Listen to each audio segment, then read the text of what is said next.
আমাদের জান চলে যাবে, আমরা জীবন দিব, ঈমান দিব না।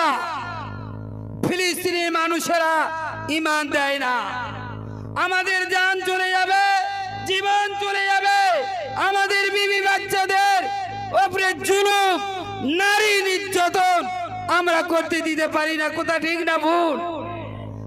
তাই সেই ফিলিস্তিনবাসীদের উপরে যে নারী নির্যাতন, তাদের উপরে অত্যাচার কোরআনে নিষেধ করা হয়েছে, লা তাকরাবুজ জিনা, কিন্তু তারা ধরে হাত পায়ে বেঁধে, তাদেরকে হাত বেঁধে পা বেঁধে তাদের উপরে ব্যভিচারী শুরু করেছে। শুধু তাই নয়, ফিলিস্তিন খ্রিস্টানরা এমন বেচম্মার বাচ্চারা কান খায়া করে শুনবে, তাদের যে সেনাবাহিনী তৈরি করছে, মহিলা পুরুষ, যদি মহিলা পুলিশের ধর্ষণ করে, তাদের উপর অত্যাচার করে, ওই ইহুদি খ্রিস্টান বেচম্মাদের যদি কোনো বরখাস্ত করে, তার কোনো বিচার নেই। সেই ফিলিস্তিন, সেই কাফের, সেই ইসরাইল যারা ফিলিস্তিনের উপরে অত্যাচার জুলুম করছে, তাদের যে সেনাবাহিনী তৈরি করছে, তারাও ব্যভিচারের মধ্যে লিপ্ত আছে। সেই অত্যাচারী ব্যক্তিদের আমরা পশ্চিম বাংলা, আমরা বাসন্তী বরাক থেকে আমরা তাদেরকে ধিক্কার জানাই, তাদেরকে আমরা নিন্দা জানাই, আমরা তাদেরকে ধিক্কার জানাই যে ইসরাইল নিপাত যাও, বলে ইসরাইল নিপাত যাও, ইসরাইল গো ব্যাক, ইসরাইল প্রধানমন্ত্রী গো ব্যাক, ইসরাইল প্রধানমন্ত্রী গো ব্যাক, ইসরাইল প্রধানমন্ত্রীর কালো হাত ভেঙে দাও, গুড়িয়ে দাও, ইসরায়েলের প্রধানমন্ত্রীর কালো হাত ভেঙে দাও, গুড়িয়ে দাও। আমি এই বলে আমার বক্তব্য শেষ করছি।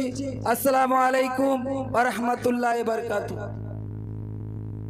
এত অত্যাচার, তাদের উপরে জুলুম, তাদের উপরে ব্যভিচারী, ঘর থেকে তুলে নিয়ে তাদেরকে মা বাপের সামনে তাদের তরোয়ার মেরে, বন্দুক মেরে, রাইফেল মেরে তাদের মা বাপকে জীবনের মতো শহীদ করে দিয়ে, তাদের বিবি বাচ্চাকে হাতে পায়ে দড়ি বেঁধে নিয়ে ওই ইহুদি শয়তান কাফের বেঈমানরা তাদের ঘর থেকে টেনে হিঁচড়ে বার করে নেয়। শুধু তাই নয়, ওই ইহুদি খ্রিস্টানরা মুসলমানদের উপরে জুলুম অত্যাচার করে, তাদের হাত পা বেঁধে নিয়ে মেয়ে ছেলেদের নিয়ে বন্দি করে রেখে দেয়। শুধু তাই নয়, যুবক মেয়ে ছেলে, যে সমস্ত আল্লাহ ওয়ালি মেয়ে ছেলেরা পর্দা থেকে বার হয় না, পর্দার মধ্যে থাকে, 5 ওয়াক্ত নামাজ পড়ে, সেই সমস্ত মেয়ে ছেলেরা ওই ইহুদি দখলদারি শয়তান মুনাফিক মুশরিক কাফের, তারা তাদেরকে বেঁধে নিয়ে ডাইরেক্ট তারা ব্যভিচারী করে। মুসলমান আপনারা মেনে নিবে? জোরে বলুন, মেনে নিবে? ওই ইহুদি খ্রিস্টানরা যে মসজিদে আকসা, যে মসজিদে আমার নবী পাক সাল্লাল্লাহু আলাইহি সাল্লাম শবে মিরাজে সমস্ত নবীদের নিয়ে ইমামতি করেছিলেন, নামাজ পড়েছিলেন, সেই মসজিদে তামাম পৃথিবীর মুসলমানদের প্রথম কিবলা ছিল মসজিদে আকসা।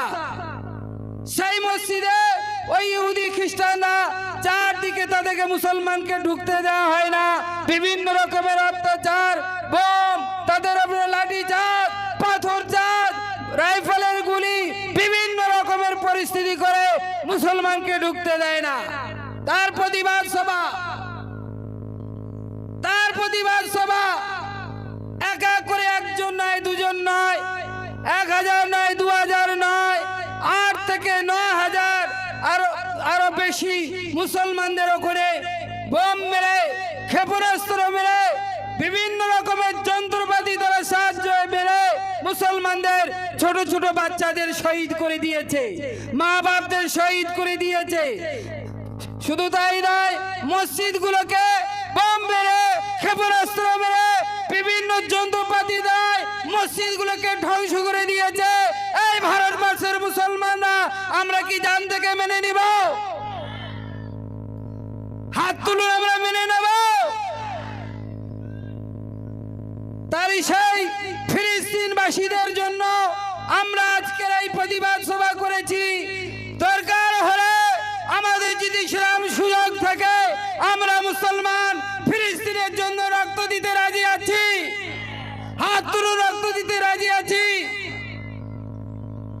ওই বেঈমানরা, কাফের মুনাফিকরা মুসলমানদের যে অত্যাচার, যে জুলুম যন্ত্রণা করছে দিয়ে আসছে, ইতিহাস দেখলে আপনাদের চোখে পানি আসবে। ওই যে বাচ্চার একটা ছবি দেখা পাচ্ছেন, কত বাচ্চারা মা মা করে চিৎকার করছে, আব্বা আব্বা করে চিৎকার করছে, কত মায়ের কোল থেকে কলিজার বাচ্চার টুকরাগুলো এক এক করে শহীদ হয়ে গেছে, কত ইমাম গেছে, কত আলেম গেছে, কত হাফেজ গেছে, তাদের জানে মেরে দিয়েছে।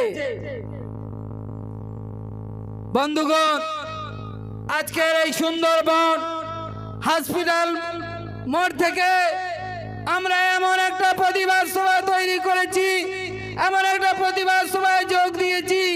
এই প্রতিবাদ সভা হলো আমাদের শোকের ছায়া। আমরা সেই ফিলিস্তিনবাসীদের জন্য দোয়া করব, আমরা সেই ফিলিস্তিনবাসীদের জন্য চোখের পানি ফেলবো, আমরা